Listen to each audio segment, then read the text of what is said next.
Good morning, senior programs and centers. It's Ashley Nicole. I am the program supervisor at the City of Mobile Parks and Rec Senior Centers and Programs. We are coming to you live this morning, and we're going to be talking about something near and dear to my heart, which is social media, and mental health and keeping you safe and secure during this time. I have a good friend, Christy Bush, with Connecting Generations. She is going to come on and talk about those items to you. I hope you are well and staying safe during this COVID-19 isolation period. We hope that you are getting your food today. Today is Tuesday. It's food delivery day. So if you have any questions, please reach out to us here at the Senior Center. Christy is a licensed social worker with graduate work in rehab counseling. She has over 20 years of experience working with teenagers and teenagers in various formats. So it's like, hey, teenagers in one. I've always said I wanted to copyright that word. I love my teenagers. I love you all. You keep me young at heart. Her combined work with this population helped her to recognize the human need for connection in teens and seniors and how instrumental it is for positive mental health. She launched K&B Communications in an effort to not only help others stay safe online, but to also educate individuals how to foster positive connections through social media. Christy has an account on Instagram and Facebook, so look her up, Christy Bush with K&B Communications. So Christy, good morning, and we hope to learn a lot of how to use social media to combat depression this morning. Your screen is being shared.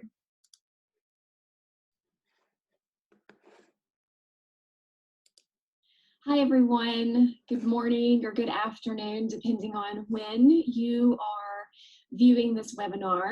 My name is Christy Bush, and I am here today to give you a really quick webinar series, or a view of my webinar series, a really quick portion of it, and it is part of my Connecting Generations program, and this part is about how to combat depression with social media.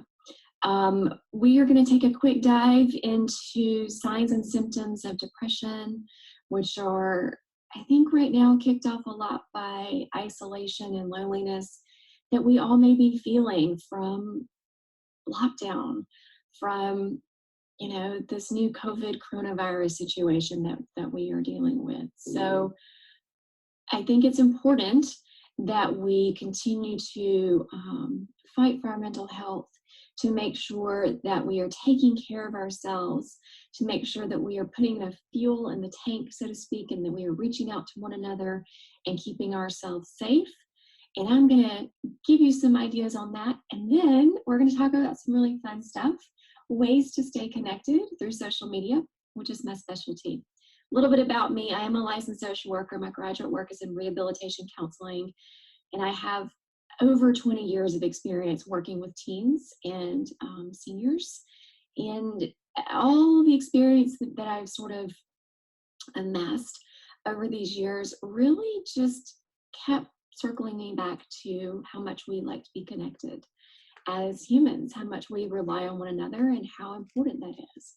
And so I launched K&B Communications, and I travel nationally as a national education consultant. And a lot of what I do is teach parents how to keep kids safe on social media. And the other side of what I do is I teach seniors and adults how to stay safe themselves, and then how to connect or even reconnect with loved ones that maybe we haven't seen or talked to in a really long time. So let's go ahead and get started. We're going to talk about connection and education and health. And when talking about social media and talking about how to use it. The two pieces I want to focus on today are the connection piece and then the health piece, which are so incredibly important. These times are different. Nobody gave us a handbook on how to navigate a pandemic, right? Nobody said, hey, here's your manual. This is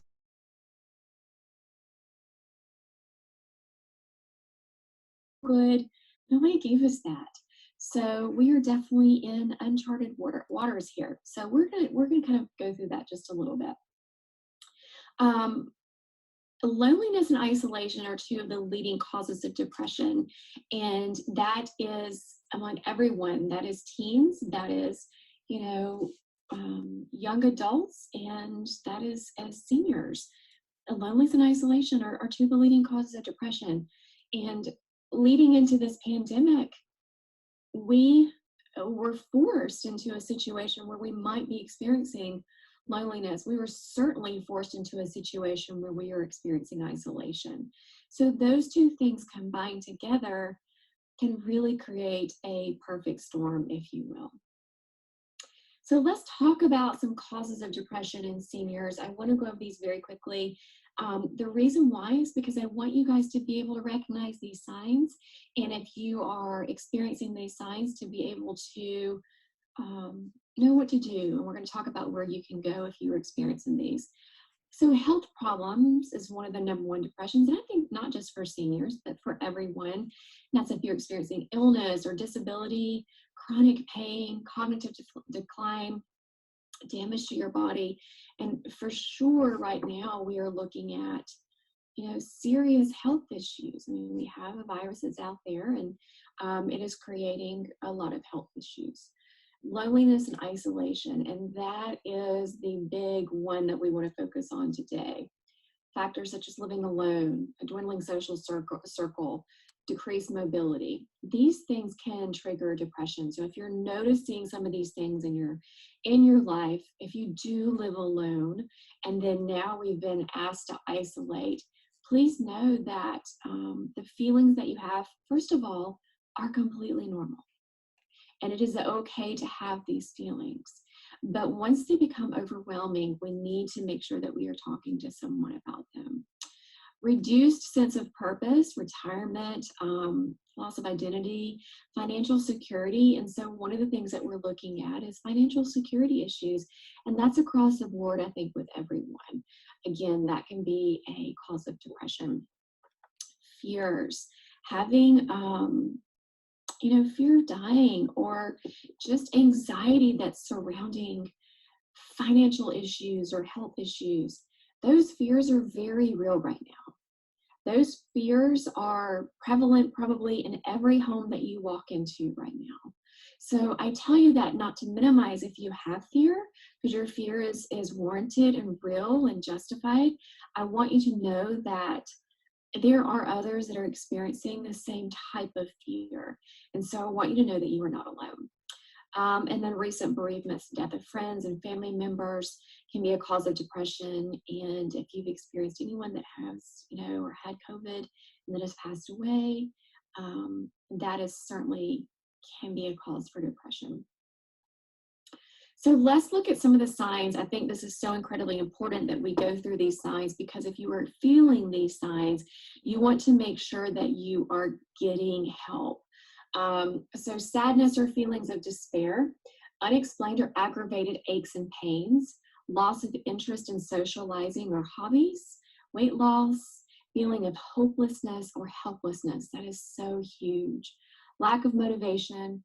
If you can't sleep, if you can't get to sleep at night, if you're oversleeping or sleeping too much, a feeling of loss of self-worth is another one.